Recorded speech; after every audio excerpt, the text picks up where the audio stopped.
Tangin paagi täis ja sõidan edasi. Ükskõik, mis hind on? Ei no ka sõitmata ju ei jää ju. Ei ole siis kärpinud oma sõitmisi selle võrra, et kallis on? Ei saa.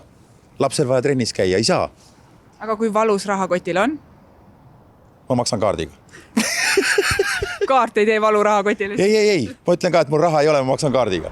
Kaardiga või sulas väike lootusekiir on, et hinnad veelgi rohkem maksudega ei tõuse, sest täna võeti Riigikogus vastu seadus, millega jäetakse ära kavandatud alkoholi, tubaka, kütuse ja elektriaktsiisi tõus. Eelnõu on seadusena vastu võetud. Ja muidugi me hääletame selle poolt, et maks ei tõuseks, aga see on liiga vähe, liiga hilja ja kõigele lisaks tuleb siin valitsuse propagandat jahutada sellega, et ega nad tõusu ära ei jäta, nad lükkavad selle sisuliselt edasi, et meil on aktsiisi tõusu trepp on ette nähtud mitmeks aastaks ja siis sellel aastal tehakse paus.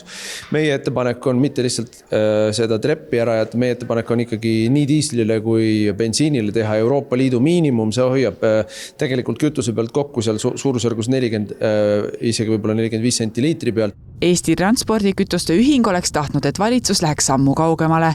Nemad tegid ettepaneku ajutiseks aktsiiside langetamiseks. Me teame ju kõik, et tegelikult meid väga palju mõjutab see, mida teevad meie naaberriigid. Et eesostas Lätiga, kes on meie piiriäärne riik, kelle juurde on väga lihtne siis üle hüpata oma tankimisega. Et täna Läti pannud oma aktsiisis alandanud 396 eurot 1000 liitri kohta. Et Eestil on ta täna 428 eurot 1000 liitri kohta diislkütuse puhul, et see kindlasti mõjutab seda. Et see ongi tegelikult ju kõige olulisem. Lisaks ka muidugi see konkurentsi olukord, eks ju. Diislikütuse aktsiisi langetamise ettepanek on Riigikogus teinud ka teised. Isamaa on endiselt eelnõu sees, et aktsiisid viia miinimumi, nii nagu osad riigid on teinud, näiteks Rootsi või Läti ja edasi, et Euroopa Liidus lubatud miinimummäärani. Me oleme ju küsimus ei ole mitte ainult see, mis ta siin postis on, vaid me mõtleme ka transiidele ja edasi, et oluline on, et ka suured transpordiautod ja veod ei läheks ja ei tangiks naaberriikides, et see on nagu konkurentsi kontekstis oluline. Aktsiisitõusu aastaks ajaks edasi lükata soovib Keskerakond. Edasi lükkamine ei ole ju ärajätmine, mis tähendab seda, et see tuleb topelt võib-olla inimestel ikkagi ju tagasi. Ja loomulikult, et me praegu räägime väiksest leevendus, mida siis Reformierakond välja mõtles, aga ma veel kordan, et see ei ole piisav nii-öelda positiivne sisend kõikidesse toodetesse. Me näeme selgelt, et läbi kütuse juba homne päev tõusevad absoluutselt kõik toiduhinnad. Eelnõu eesmärk on leevendada Lähis-Ida kriisist tingitud energiakandjate hinnasurvet Eesti tarbijatele ja ettevõtetele. Kas inimesed usuvad, et see aktsiisitõusu ärajätmine nende rahakoti leevendab? Ikka, igal juhul. Kindlasti. Kui palju siis tarbimist olete pidanud nüüd kärpima sellepärast, et hinnad on kallid? Ei, õnneks ei ole. Mul on firma autod ja firma kaardiga, nii et saab hakkama. See on näpu täis. See on jäänud 4 senti ja tõusis ju 50 senti. See ei anna ju tegelikult mitte midagi. Riigi rahakotile on see valus, aga inimesele see tõuseb veelgi eurosen.